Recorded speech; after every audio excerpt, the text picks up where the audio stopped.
Hey everyone, welcome to day 4 of our little 5-day group. And today we're going to be talking about what makes a great coach. So don't forget to like this video or thumbs it up after you've watched it, and then comment with any questions below. And that just makes it easier for me, or you can just post your comments in the group. So either of those works awesome. So thanks for sticking it out with me this long. I know it's probably getting boring hearing me ramble about being a coach and what it takes to be a coach and what I do. But I promise once you start coaching, it's going to be about you and not about me. So today is day 4 already. It's going by quickly.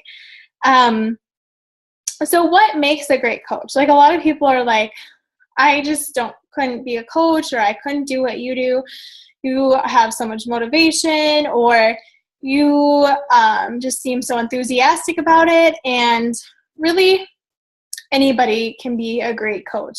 You don't have to have any specific training like we talked before. Like, you don't have to be a nutritionalist or a personal trainer or any of that stuff. You don't have to have a 6-pack. You don't have to be at your goal weight.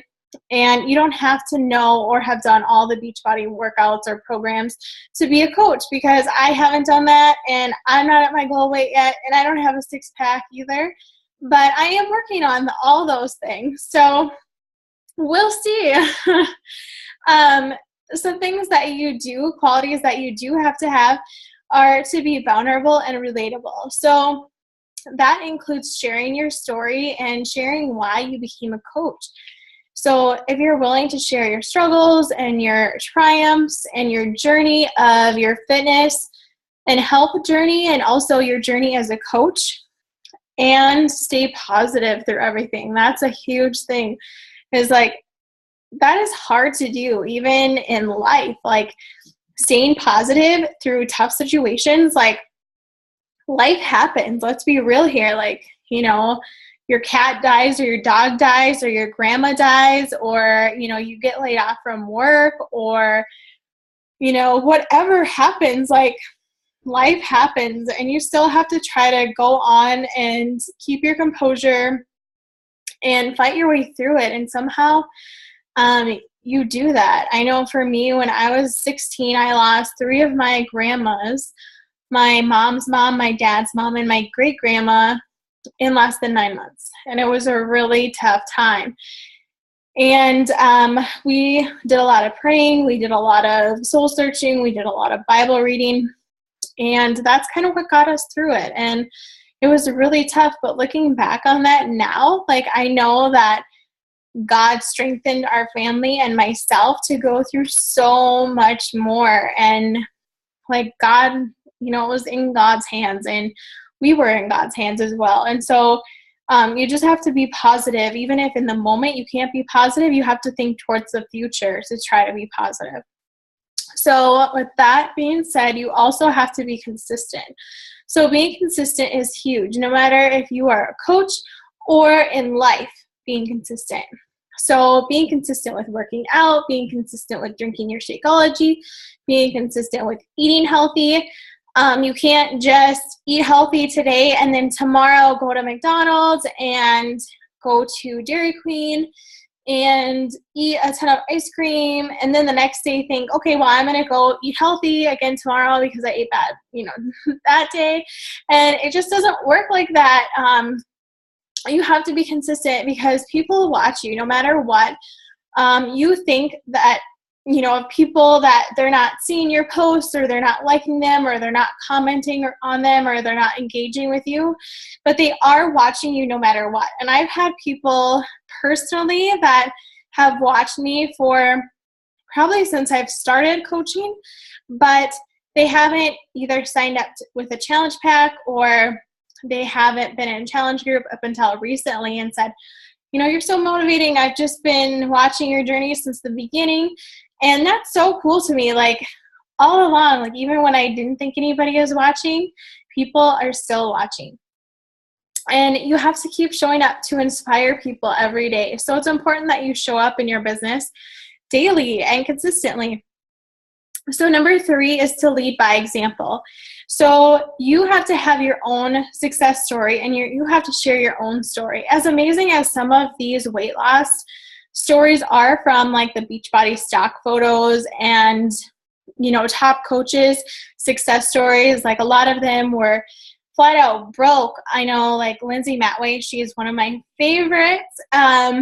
She has an amazing story. If you haven't heard her story, definitely look it up.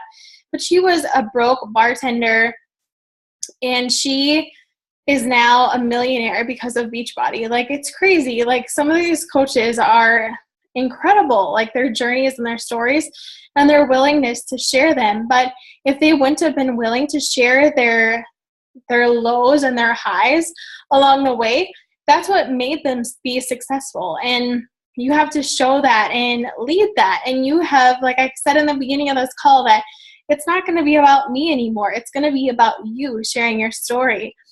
So with that being said, the last quality is to have the willingness to help people. And I think everybody has this quality.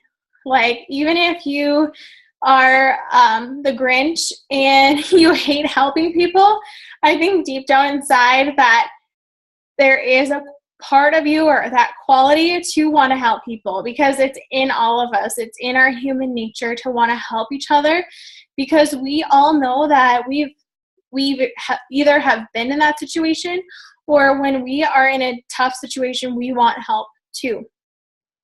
So another quality about being a coach is being able to pay it forward. So even if you haven't had a huge success story with weight loss or in your weight loss journey, but maybe you've been helped financially, so you could pay it forward to other people, you know, either with the coaching business or coaching opportunity, or with the weight loss aspect of it.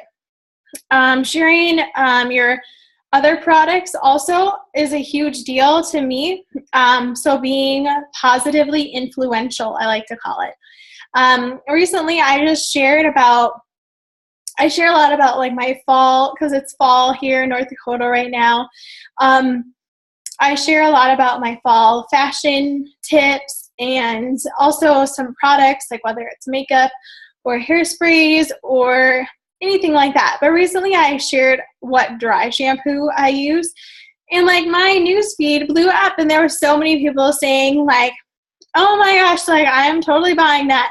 Or even more recently, I shared a tea that I drink. It tastes kind of like coffee, but it's like completely all natural, and it's herbs. And it's amazing. It's called Ticino, so you can look that up and maybe buy it yourself. But people were going nuts after that. I was like, wait a minute, like, when did I become this influence on people that people want to buy what I use? Like, that's crazy. So it's a huge compliment to me in that aspect. But at the same time, like, I'm just trying to help people either like live a better, healthier life, or, you know, just a product that makes life simpler or easier to share with people.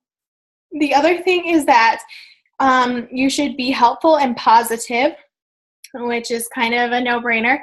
And that this whole Beachbody thing is so much more than an outward transformation. It's an inward transformation.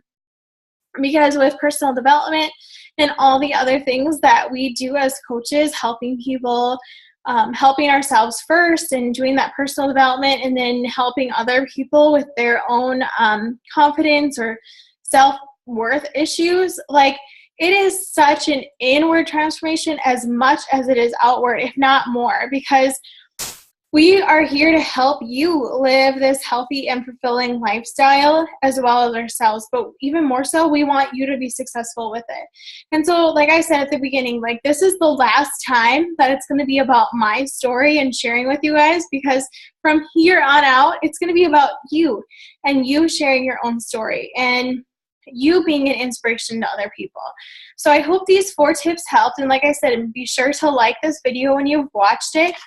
And then comment below with any questions that you might have on these top 4 tips of what it takes to be a great coach. And these are just 4 tips. Like, these are just the tip of the iceberg of what it takes to be a great coach. Like, on top of that, there's other things like, you know, it helps to be organized. It helps to have a planner and be a planner.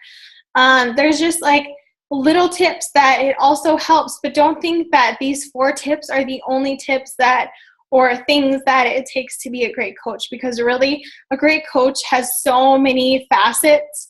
It's like a jewel, and you can imagine this jewel like turning on its like fancy little turny thing, like in the jewelry store, how they have those turn things and the ring or the necklace that's on there and it turns. That's what a coach is like. But each side of the jewel, there's a trait. And that jewel is you. And those are all your traits all the way around the jewel. And so each person or each jewel is going to have different facets or different traits that make it unique and special and an amazing coach or an amazing person.